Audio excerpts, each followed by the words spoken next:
اللهم صل على حبيبنا محمد وعلى آله وصحبه أجمعين. اللهم صل على حبيبنا محمد وعلى آله وصحبه أجمعين. بسم الله الرحمن الرحيم. السلام عليكم ورحمة الله وبركاته. بسم الله، الحمد لله، والصلاة والسلام على حبيب الله سيدنا محمد بن عبد الله وعلى آله وصحبه ومن والاه. سبحانك لا علم لنا إلا ما علمتنا إنك أنت العليم الحكيم. ولا حول ولا قوة إلا بالله العلي العظيم.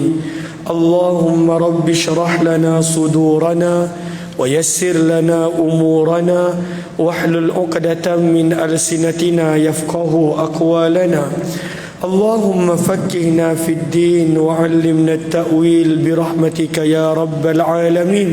والحمد لله رب العالمين.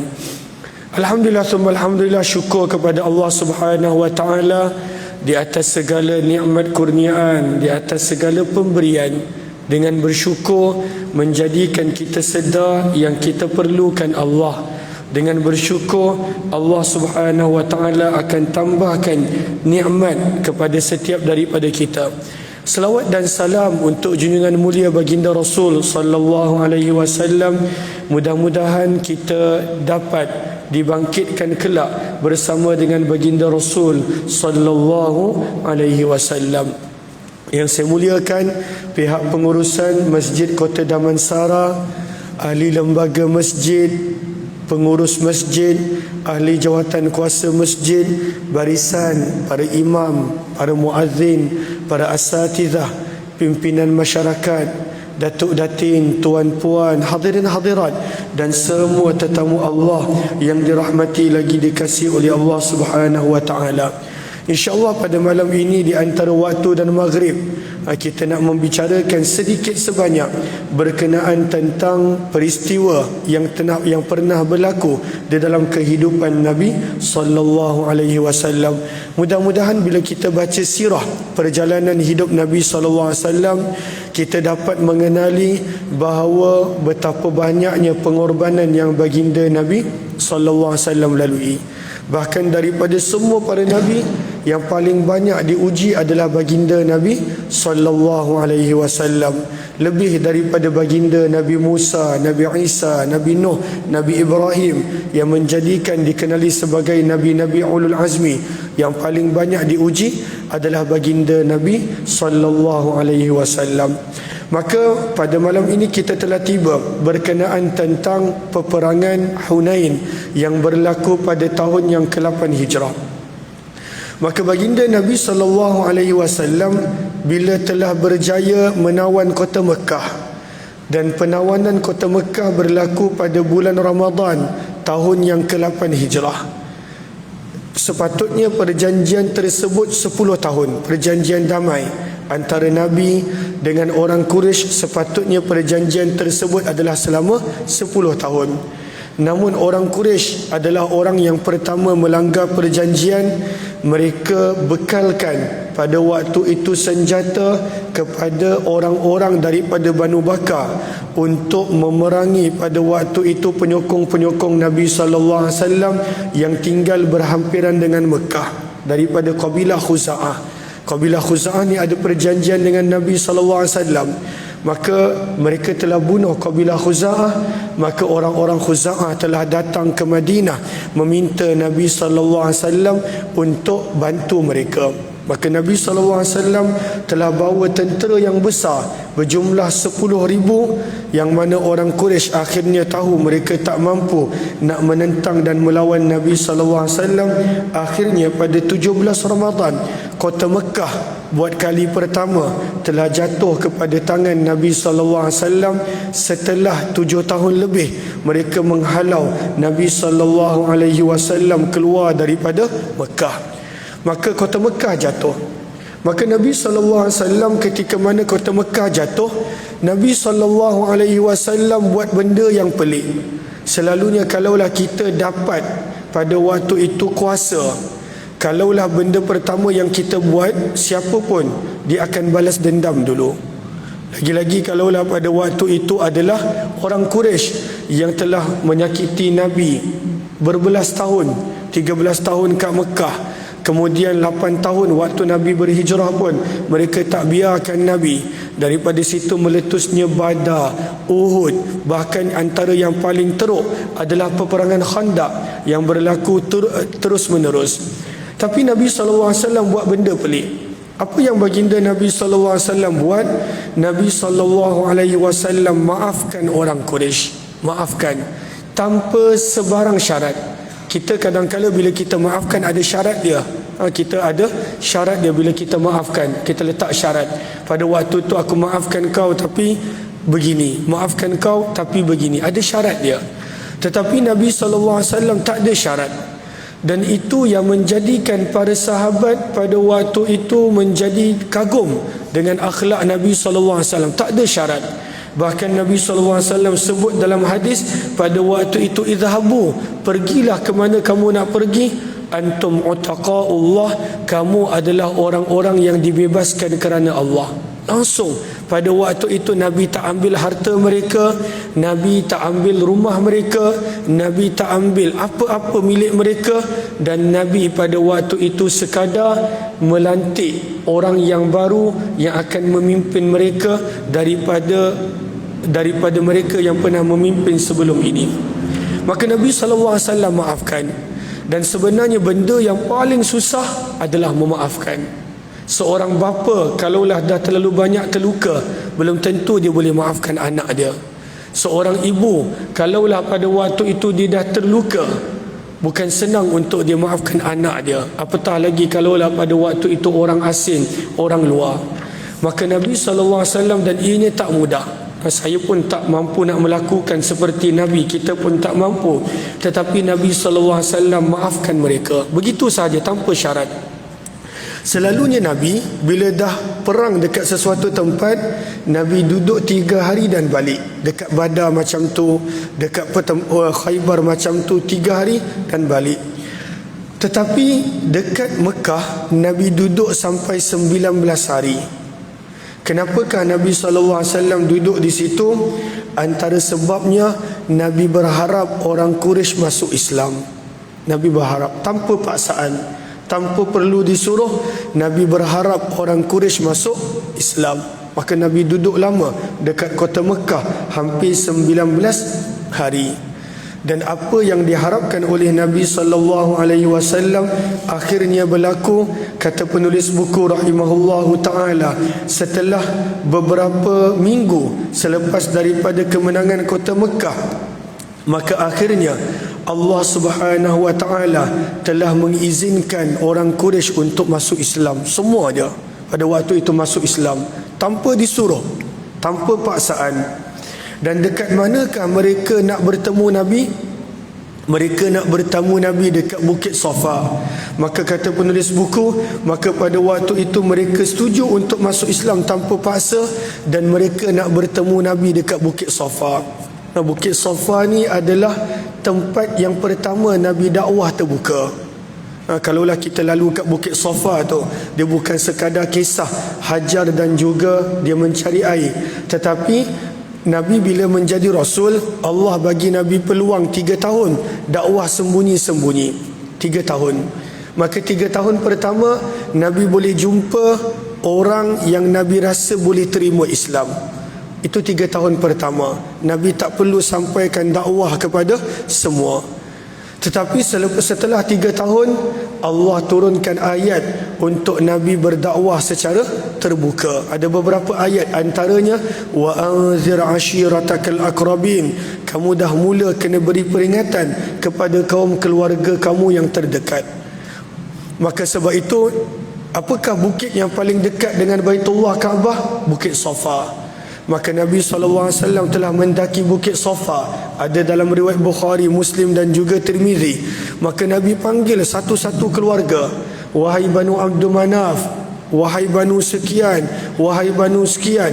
Dan Nabi panggil mereka semua pada waktu itu berkumpul dekat Bukit Safa. Maka Bukit Safa sebenarnya tempat kali pertama Nabi dakwah secara terbuka, tetapi ianya taklah seronok dan indah bagi Nabi. Sebab bila Nabi SAW berdakwah di situ, dan ketika mana Nabi sampaikan Islam, semua orang tak tahu nak mendustakan ke ataupun terima. Tak boleh nak dustakan, sebab mereka dah panggil Nabi Al-Amin, orang yang sentiasa jujur. Sebab Nabi Muhammad tak pernah berbohong. Tak boleh nak terima, sebab berbeza daripada kepercayaan berhala mereka. Maka mereka diam. Dekat Bukit Safa mereka diam. Lalu orang yang mula-mula mendustakan Nabi adalah pakcik Nabi sendiri. Lalu daripada sini memberi pengajaran kepada kita, orang yang tak percaya kita adalah keluarga kita sendiri. Selalunya orang yang tak percaya kita adalah keluarga kita sendiri. Itu real. Saya pun pernah melalui banyak kali dalam hidup saya. Apabila saya pilih untuk pada waktu itu tak nak bekerja, sebab saya pernah jadi imam dekat Masjid Al-Ikhlas full time. Tapi bila saya jadi full time, saya tak boleh nak buat apa yang saya suka, iaitu mengajar, kuliah dan sebagainya. Sebab dia ada office hour, dia ada pada waktu itu, ada waktu boleh, ada waktu tak boleh. Jadi pada tahun 2018 saya jumpa dengan ayah, kata nak berhenti. Terkejut ayah, kau dah elok-elok kerja, jadi imam pula tu. Jadi imam, bukan soft pertama, depan soft pertama lagi jadi imam pada waktu itu.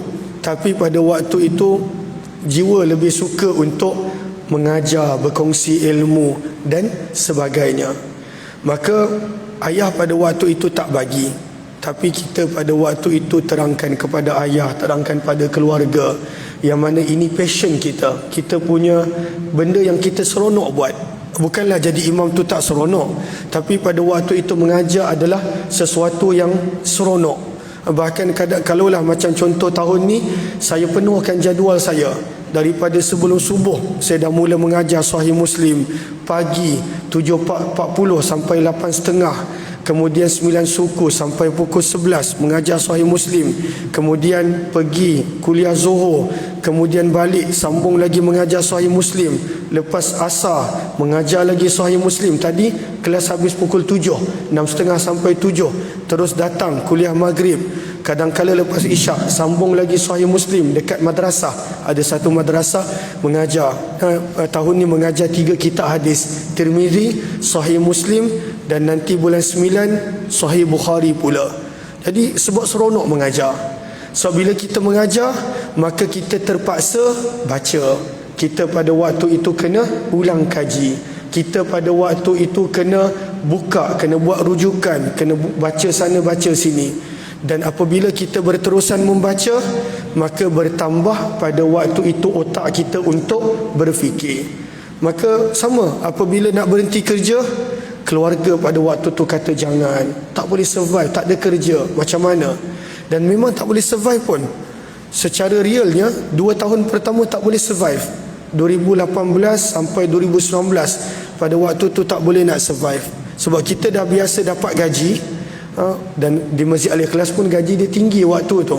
Lalu dapat gaji, tiba-tiba pada waktu itu kena berusaha sendiri.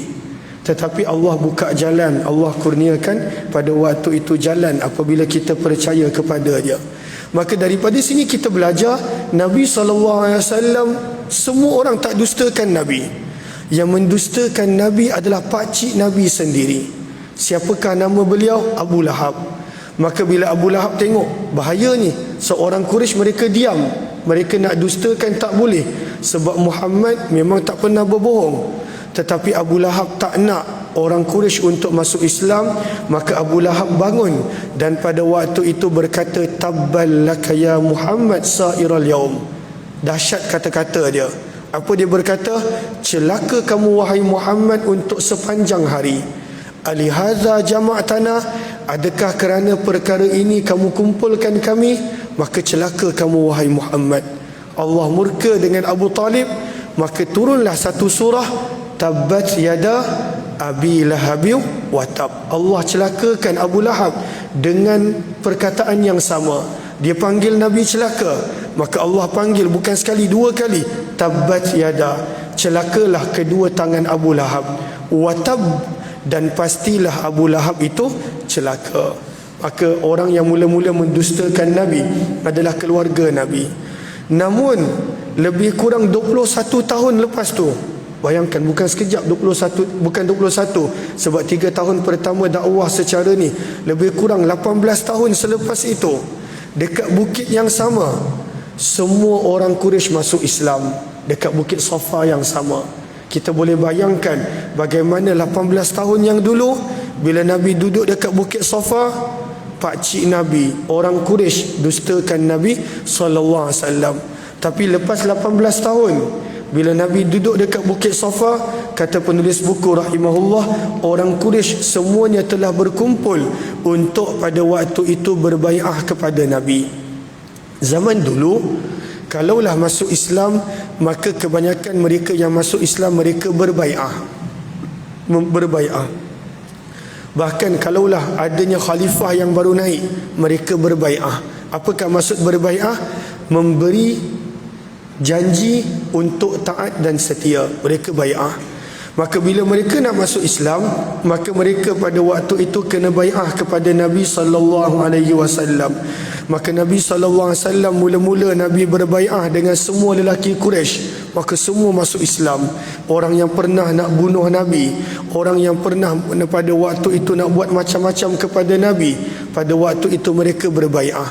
Ada orang yang sampai dah lari sampai ke Yaman, iaitu Ikrimah anak Abu Jahal, pun pada waktu itu Nabi suruh isteri dia panggil balik suami dia, dan pada waktu itu bawa balik suami dia, dia pun masuk Islam kerana kemaafan Nabi SAW.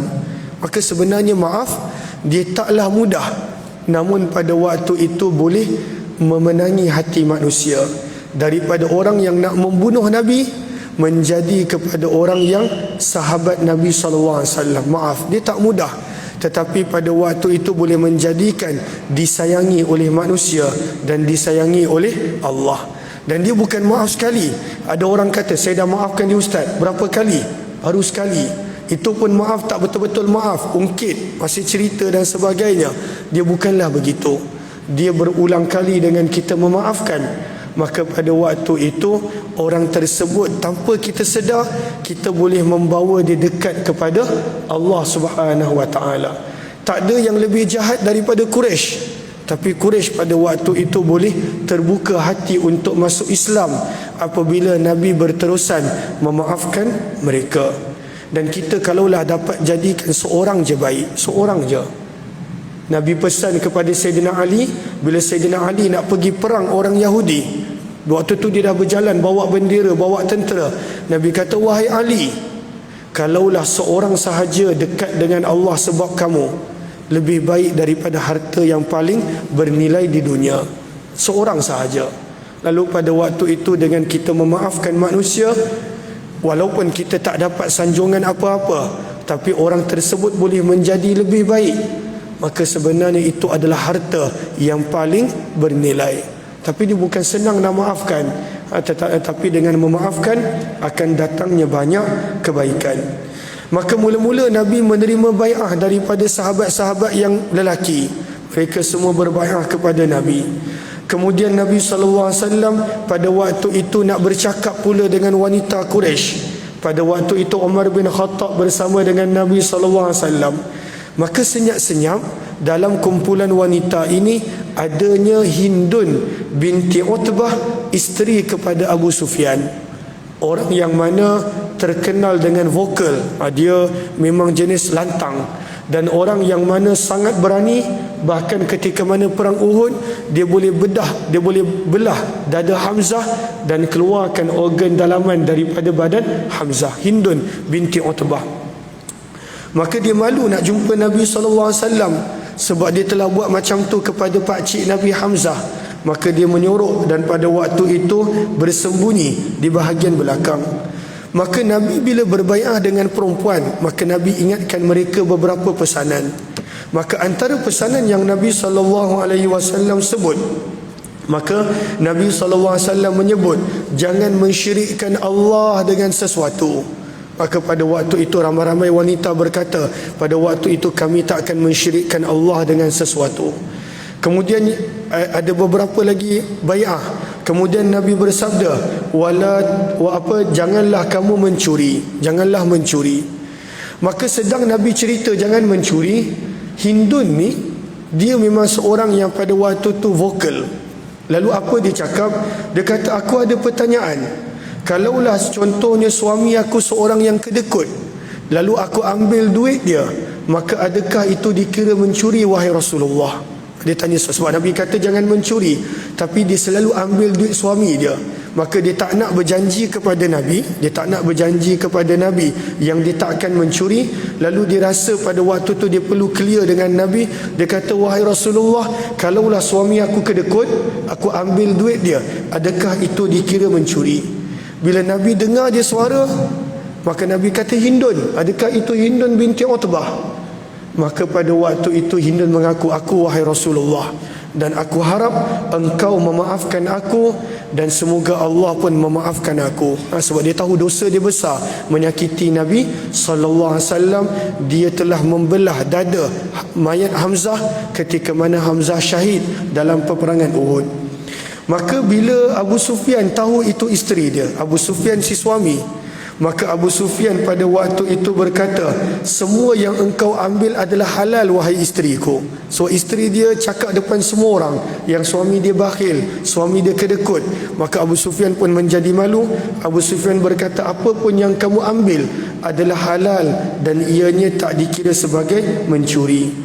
Kemudian Nabi SAW sebut lagi beberapa pesanan, dan akhirnya seluruh orang Quraisy telah masuk Islam dengan berkat kesabaran Nabi dan betapa pemaafnya Nabi SAW. Maka dalam tempoh 19 hari ini Nabi berjaya Islamkan keseluruhan Quraisy. Dalam tempoh 19 hari ini Nabi telah runtuhkan semua sembahan-sembahan Quraisy, termasuklah mereka punya sembahan-sembahan yang besar, Lat, Uzza, Manah, Suwa', yang mana mereka bukan sekadar letak dekat Mekah, mereka letak juga dekat pinggir-pinggir Mekah. Dalam tempoh 19 hari ini juga Nabi telah hantar sahabat untuk baik pulih tanda-tanda tanah haram. Kan kalau kita pergi tanah haram dia ada tanda. Cumanya kalaulah kita tengok yang besar tu tanda yang baru, dia ada tanda kecil tepi-tepi dia. Maka tanda-tanda kecil itu sebahagiannya daripada Nabi Allah Ibrahim, dan sebahagiannya pada waktu itu Nabi SAW perbaharui dan perbaiki. Dan tanda sempadan tanah haram ini kalau kita baca dalam sirah, Nabi SAW letakkan dekat atas bukit, dekat semua tempat. Dan ianya dah jelas yang mana adalah sempadan tanah haram dan yang mana pada waktu itu luar tanah haram. Dan inilah yang menjadi sebab kalaulah sebelum Islam orang Quraisy kalau buat haji, mereka tak nak pergi Arafah. Mereka tak nak pergi Arafah. Kenapa? Sebab Arafah dikira luar tanah haram. Arafah dah luar tanah haram. Sebab itu kalaulah kita contohnya kalau bulan Ramadan, Tan'im penuh. Baru-baru ni saya pergi Ramadan, Masya Allah. Maka nak pergi Tan'im je, nak pergi Masjid Aisyah untuk miqat pada 27 Ramadan. 27 Ramadan pergi pagi. Dia kalau malam tu dah tak ada kereta lalu dah kat Mekah, dia dah blok, dah tutup. Yang ada hanya bas. Maka nak sampai Masjid Aisyah yang hanya 4 km lebih tu 3 jam. Punya ramai orang 27 Ramadan 3 jam nak sampai Tan'im Masjid Aisyah. Itu pun tak boleh turun, kena niat dalam kereta. Punya ramai orang ketika mana 27 Ramadan. Zuhur je dah tak boleh masuk dah tempat tawaf. Zuhur belum lagi malam. Zuhur 27 Ramadan tu dah tutup dah penuh, dah tak boleh masuk ke dalam kawasan dataran, kawasan Masjidil Haram. Dan dia memang blok, tak ada kereta lalu sampailah waktu duha esoknya. Barulah pada waktu itu dibuka balik jalan untuk kereta lalu dan lain-lain. Maka Nabi SAW pada 19 hari Nabi kat Mekah, Nabi perbaharui balik pada waktu itu tanda-tanda sempadan tanah haram. Dan antara yang dikira luar tanah haram adalah Arafah. Sebab itu orang Quraisy mereka tak nak pergi Arafah. Sebab mereka kata kami tak akan keluar daripada tanah haram kalau kami buat haji. Lalu mereka hanya duduk dekat Mina. Maka bila Islam datang, Nabi tegaskan kena pergi Arafah. Maka di situ Nabi bersabda, Al-Hajju Arafah. Tak pergi Arafah maka tak dapat haji.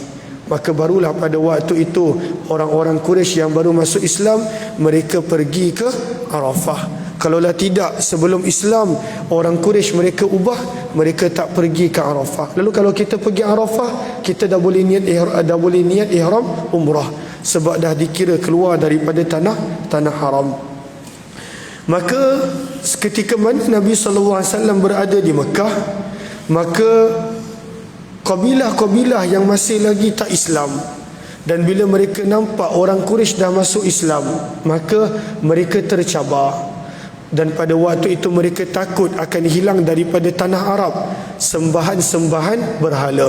Sebab orang Quraisy adalah kabilah yang paling kuat, kabilah yang paling dominan. Sebab itu kita tengok bila Quraisy masuk Islam, mudah masyarakat Arab yang lain untuk masuk Islam. Sebab zaman tersebut kabilah Arab mereka hidup berpuak-puak, dan antara puak yang paling kuat, yang paling besar, yang paling kaya, yang paling dipandang tinggi adalah Quraisy. Maka apabila Quraisy masuk Islam, kabilah-kabilah yang lain pada waktu itu mereka mula risau yang mana sembahan berhala akan hilang daripada tanah Arab. Maka telah terkumpullah satu pasukan tentera yang telah dianggotai oleh kabilah Hawazin, kabilah Thaqif, kabilah Qais bin Ailan, Banu Hilal, dan banyak lagi kabilah-kabilah kecil yang lain.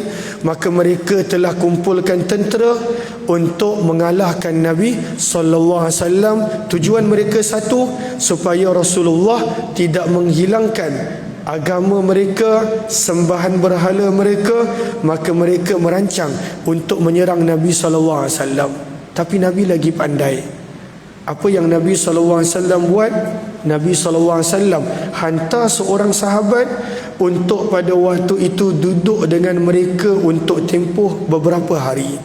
Maka Nabi hantar seorang sahabat. Nabi tengok seorang sahabat yang pada waktu itu dia daripada kabilah yang lebih kurang macam tu, muka lebih kurang sama, dialek percakapan lebih kurang sama. Maka Nabi panggil pada waktu itu Abu Hadrat Al-Aslami. Nabi kata, engkau duduk makan tinggal dengan mereka, tahu bilangan mereka, tahu kekuatan mereka, ambil maklum perancangan mereka, dan balik semula ke Mekah. Maka ini level Nabi SAW punya cara berperang. Nabi hantar mata-mata untuk duduk makan dan minum bersama dengan orang Hawazin.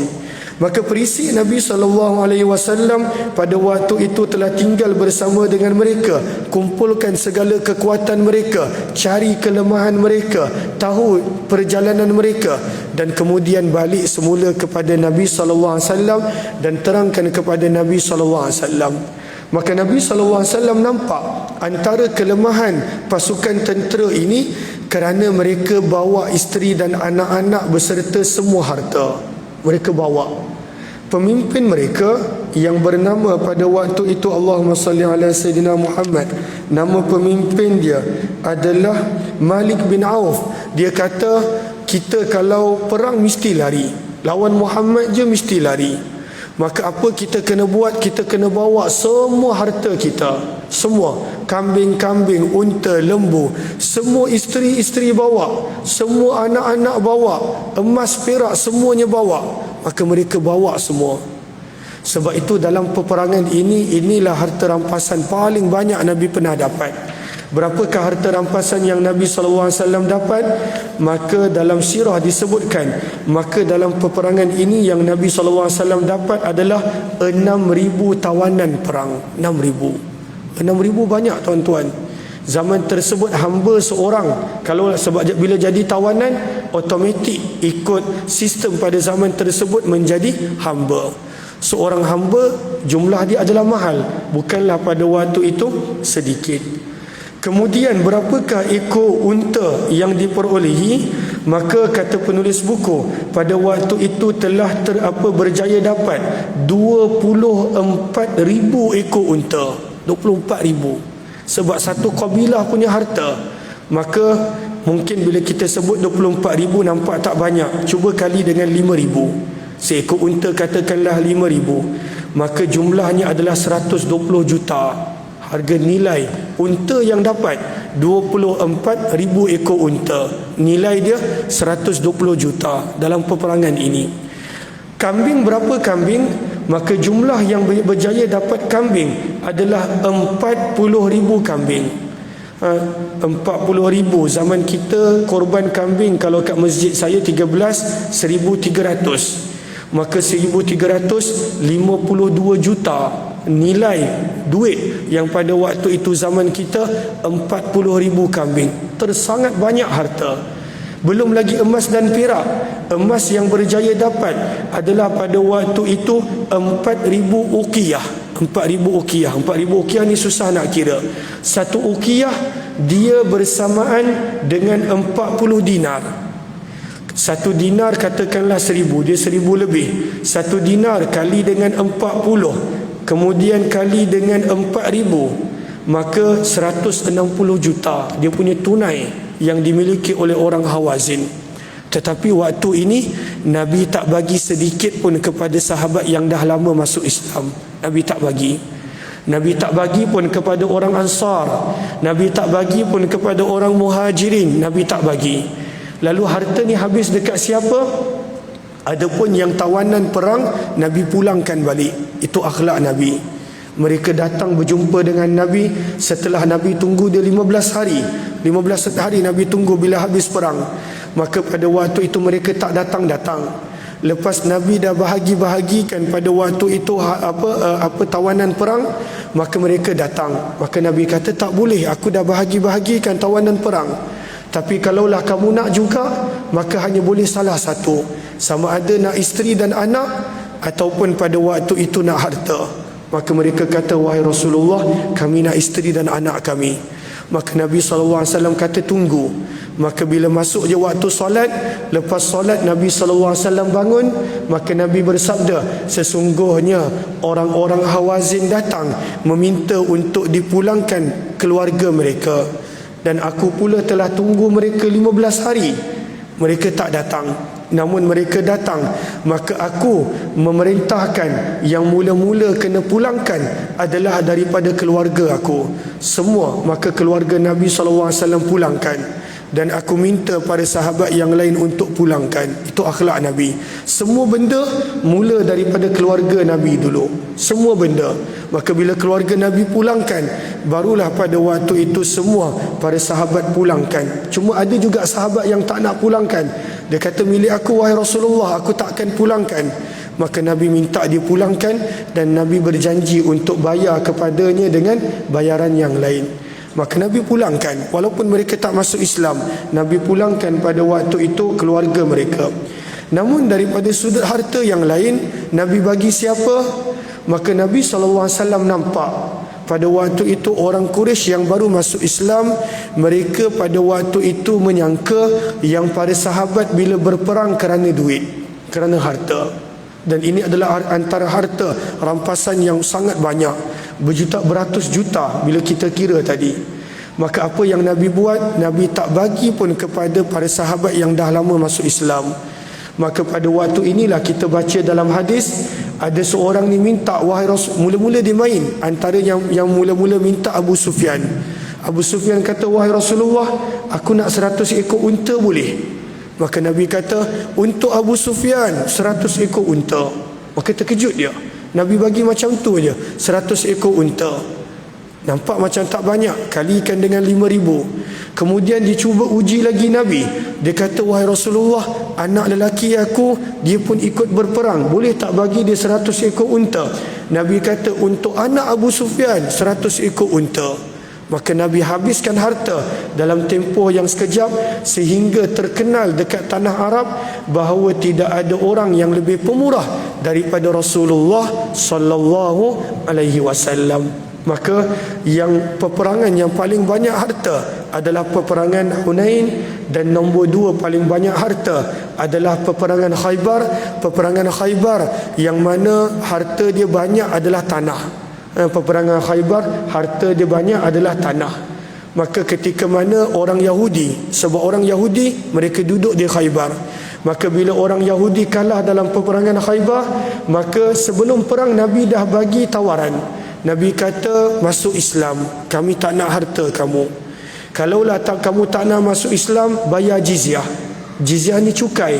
Tapi cukai dia bukan macam kita. Cukai dia pada waktu itu adalah setahun sekali. Dan pada waktu itu dia tak banyak, lebih kurang beberapa dirham untuk dalam tempoh setahun. Allah suruh ambil cukai supaya mereka merasakan diri mereka lemah dan pada waktu itu tak kuat di bawah pemerintahan Islam. Mereka tak nak. Maka akhirnya berlakulah peperangan. Dan tuan-tuan saya tak pasti pernah pergi Khaybar ke tak? Kalau ada masa pergi, bagus pergi Khaybar. Maka kita boleh nampak macam mana tentera Islam boleh menang lawan dengan orang Yahudi Khaybar. Sebab dia punya, bayangkan dia punya binaan kubu tu masih ada sampai zaman kita. Masih ada. Dan dia punya binaan kubu tu sangat kukuh, yang mana kalaulah pada waktu itu dikepung beberapa bulan, orang Yahudi tak ada masalah. Sebab mereka dah ada bekalan makanan dalam tu, air semua ada. Dan mereka punya kubu ini di atas bukit yang tinggi. Kalau kita pergi Khaybar, daripada jauh kita nampak di atas bukit. Lalu orang Yahudi, mereka telah pada waktu itu ambil bukit, bina kubu. Dan pada waktu itu dalam kubu tu ada segala-galanya. Dan dia dalam kubu ada kubu lain. Sebab itu orang Yahudi, mereka bila Nabi ajak berdamai, mereka kata, engkau tak boleh kalahkan kami wahai Muhammad. Tak boleh kalahkan. Sebab kami punya kubu tak pernah ada sesiapa pernah kalahkan. Maka dalam tempoh hanya beberapa hari, Ali bin Abi Talib radhiyallahu anhu ditawan satu persatu kubu. Dia tawan satu persatu kubu radhiyallahu ta'ala anhu. Dan disitulah kali pertama Nabi menggunakan minjanik untuk memecahkan tembok kubu, iaitu apa dipanggil dengan batu besar, dibaling untuk hancurkan pintu kubu. Maka Khaybar juga adalah pada waktu itu antara harta rampasan yang banyak yang dimiliki oleh umat Islam. Maka ini berlaku pada tahun yang ke-7 Hijrah, peperangan Khaybar. Adapun Hunain berlaku pada tahun yang ke-8 Hijrah. Maka bila dah kalah dalam peperangan, barulah orang Yahudi minta tolong dengan Rasulullah. Mereka kata, wahai Muhammad, izinkan kami untuk tinggal dekat Khaybar, dan kami akan pada waktu itu pergi bila kamu minta kami pergi, dan kami akan usahakan tanah Khaybar, dan kami akan hantar hasilnya mengikut perjanjian ke Madinah. Maka disitulah orang Yahudi Nabi izinkan. Nabi ni baik. Orang Yahudi berapa kali banyak cuba nak bunuh Nabi, tapi bila mereka minta ihsan Nabi, Nabi izinkan.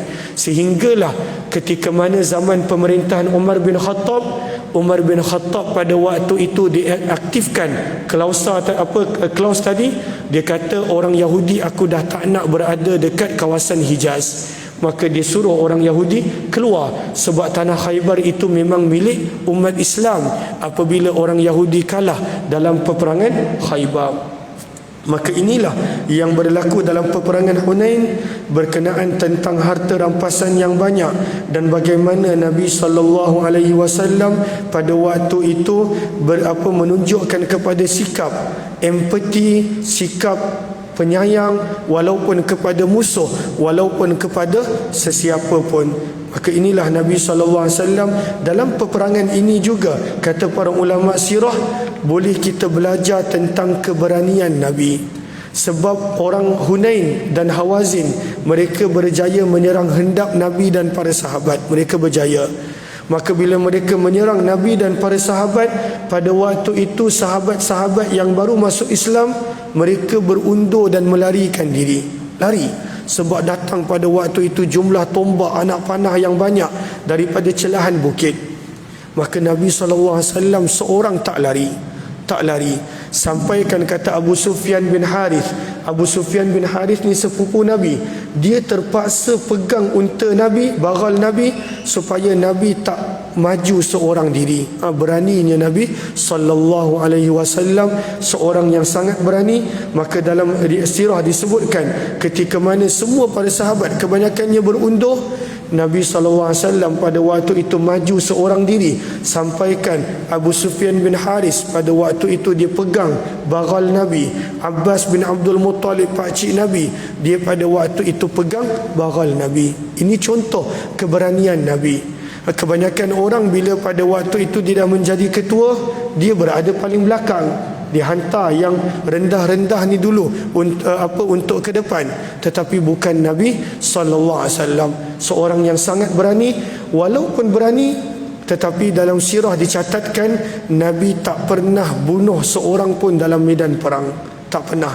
Dengan tangan Nabi SAW tidak pernah bunuh seorang pun dalam medan peperangan. Tetapi Nabi tak pernah lari daripada medan peperangan sallallahu alaihi wasallam.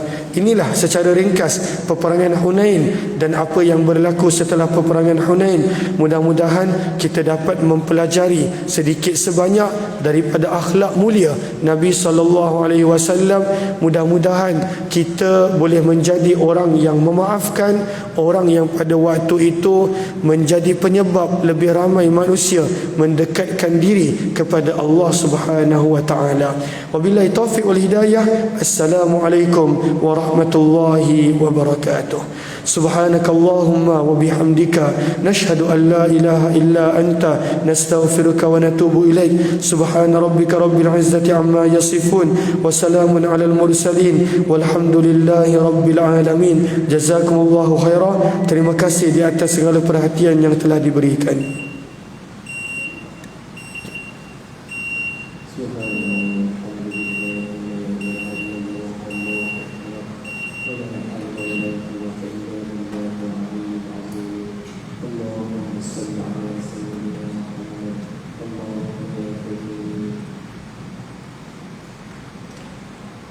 Allahu Akbar.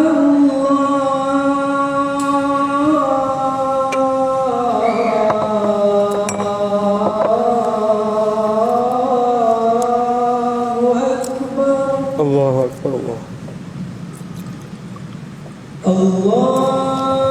Allahu Akbar.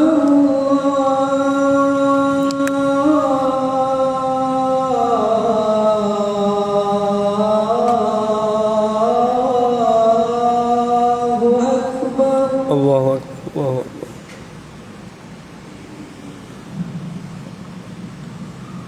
Asyhadu an la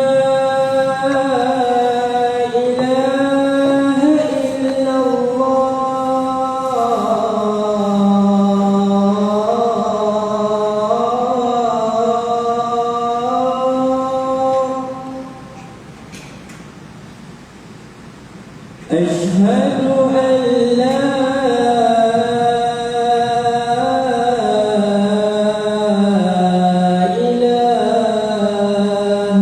إلا الله.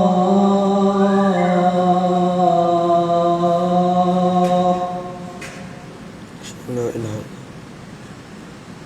أشهد أن محمدا رسول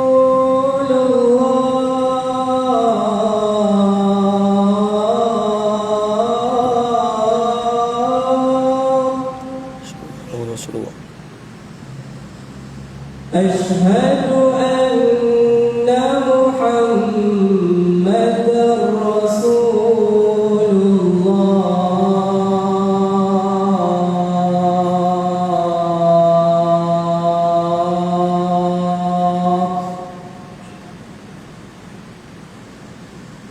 حي على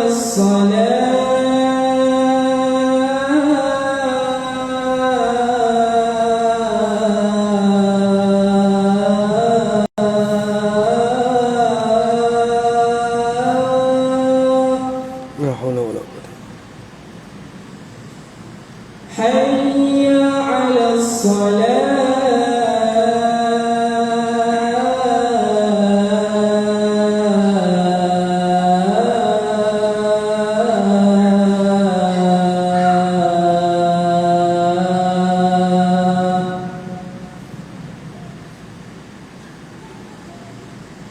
حي على